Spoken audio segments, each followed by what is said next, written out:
Hello বন্ধুরা, তোমরা সবাই কেমন আছো? আশা করছি তোমরা সবাই ভালো আছো আর আমিও ভালো আছি। আজকে বানাবো মালাই চাপ। এটা স্ন্যাক্সের মতনও খেতে পারো, আবার ময়দার রুটি দিয়ে কিংবা উম, এমনি আটার রুটি দিয়েও খেতে পারো। খুবই ভালো লাগে খেতে আর বানানোতে একদমই আসান। চাপ হলো এই যে এরকম করে চাপগুলো পুড়িয়ে নিতে হবে, মানে স্মোকি ফ্লেভারের জন্য।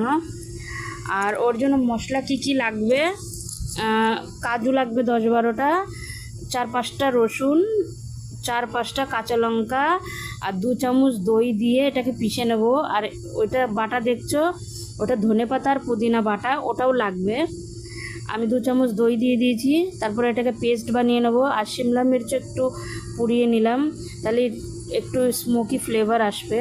আর কড়াইতে 2 চামচ রিফাইন তেল দিয়ে তারপর বাটার ছেড়ে দিয়েছি। রিফাইন তেলটা এই জন্য দিয়েছি কি বাটারটা তাহলে পুড়বে না।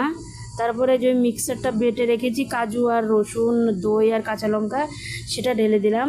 তারপরে 1 চামচ দেব গুঁড়ো লঙ্কা, কাশ্মীরি ঝাল হবে না, এটা এটা খালি রং হবে। তারপরে এর মধ্যে দেবো 1 চামচ নুন, একটুখানি বাজারের গরম মশলা, আর একটুখানি দেবো আমি ঘরের গরম মশলা, যে ঘরে আমি বানিয়েছি। তারপরে দেবো কসুরি মেথি। তারপরে এটাকে ভালো করে একটু নাড়িয়ে নেব। নাড়িয়ে নিয়ে ওর মধ্যে দেবো 2 চামচ পুদিনা আর ধনেপাতা বাটা,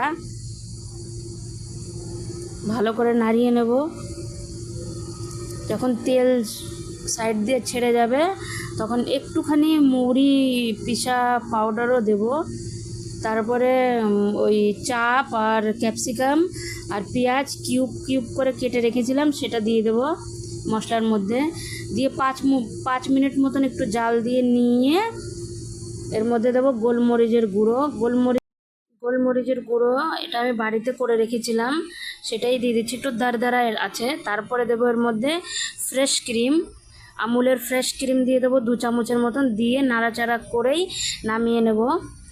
আর আমার ভিডিওগুলো যদি ভালো লাগে প্লিজ আমার চ্যানেলটাকে সাবস্ক্রাইব করবে, লাইক করবে, শেয়ার করবে, কমেন্ট করবে।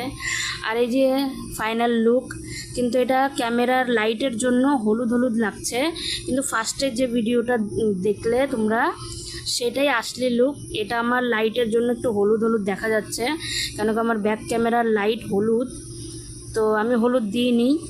ওকে বাই বন্ধুরা।